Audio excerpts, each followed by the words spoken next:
Good evening, followers. Big D here, out on the trail, and it is time again for another piece of wisdom. Heart rate 63%. The status here is that I've been hiking pretty much every day, and I've achieved my full pack weight and can do this, my normal hike, in about a few hours. So I'm feeling more confident in how much my actual weight carrying and body status is feeling. But I've entered into that period that is a little rougher for most folks to endure. And that is what I would call the wait. I'm about 6 weeks out from my departure date, and a lot of the things that I needed to accomplish have been accomplished, and now it's just taking time to do those things that are needing the I's dotted and T's crossed, so to speak. But as always, we might tend to forget a few things, so we will proceed on from there and let you guys know. And as you can tell, this part of the area here is pretty stocked with vehicle traffic. So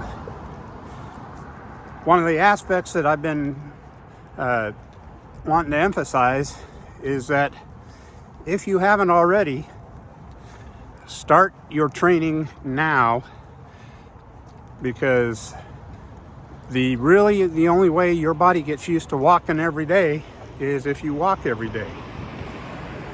Your bones and joints need time to build up. That is not an overnight thing. You might think you can get on the trail and start knocking out big miles, but that is a fallacy that unfortunately a lot of people learn the hard way. And when you are older, like I am, things just don't repair themselves quite as easily either.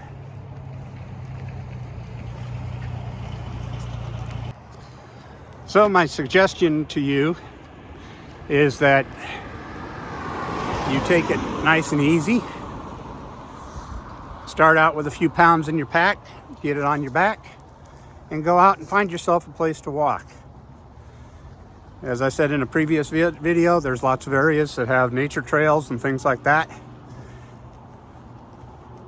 You should be able to find something that you can do a significant amount of mileage on. And if you have to, loop around twice or three times. I also encourage that if you have any local fitness groups, my area has developed what we call the Duck Pond Run Club. And basically there's a big pond area that is a recreation area in our area. And we use that as a giant loop to take a few laps. 3.5 makes a mile. We can do that and encourage other people to get out for just a walk or to actually run it as many times as what they want to during that specific time frame that we're there. Why does that make a difference? Well, as the saying goes, misery loves company, I guess. The encouragement and support that you get from the other people that are hiking, or in this case at the run club, being able to walk that area. You may feel a little silly with a pack on, but you are out there, while other people sitting at home are not. Your recovery time and your trail time will come quicker and faster if you are out there doing those laps and getting the support with those people.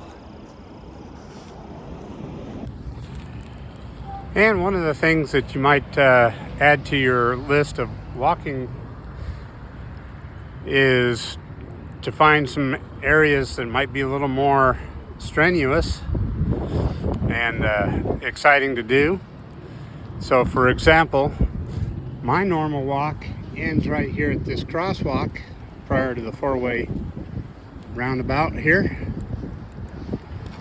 But if I continue on up the trail, up the road a little bit here,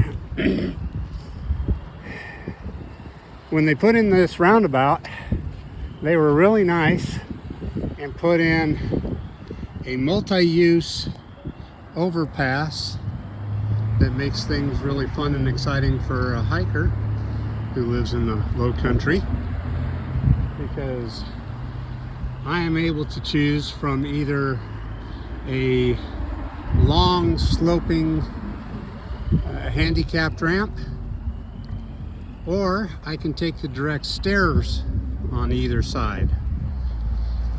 So the main purpose of this bridge was to get the school kids over to the school without crossing the traffic anymore. But hey, it works out as a nice little training ground for a hiker.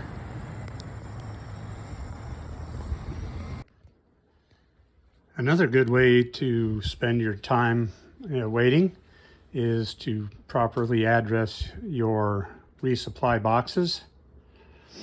And as you can see, it helps out to mark on the boxes your name on all sides of the box.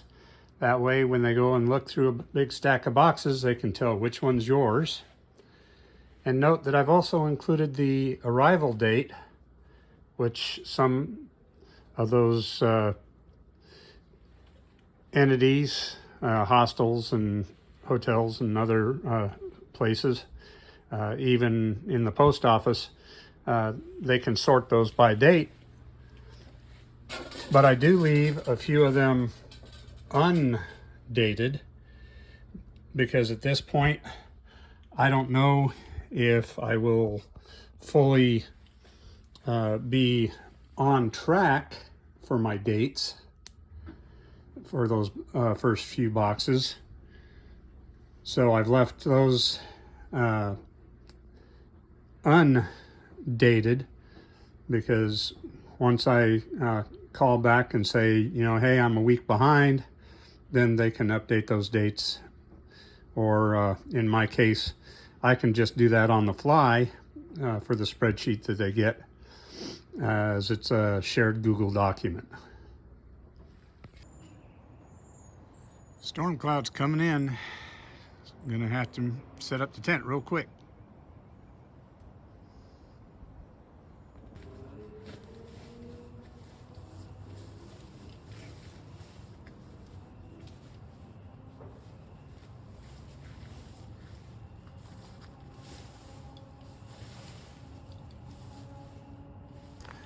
One of the key elements that you have to be proficient in is being able to rapidly set up your tent, especially in times of storms and darkness. So in this case, I'm setting up right ahead of a storm that I'll be finishing up just as it starts to sprinkle. But if you want a little more fun, try setting up at night and don't use your headlamp. That makes things a little more rough on you, but you got to know by feel what your tent is, where the places to stake it out are, and everything else. So if you can learn that, you'll be golden on the trail.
And to conclude this video, I'd like to remind everybody that there's one more thing that you can do to occupy your time between the start of your hike,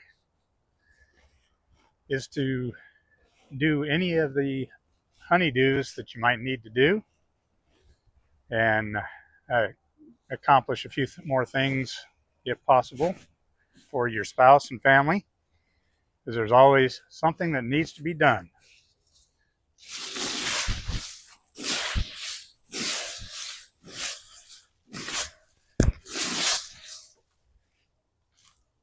And with that, I'd like to thank everybody for watching my videos, and especially those who have liked and subscribed. And if you are so inclined, you can also contribute a little bit of trail magic. The link's in my bios there. But as always, I appreciate each and every one of you who've liked and subscribed, and hopefully we'll get to meet out on a trail someday.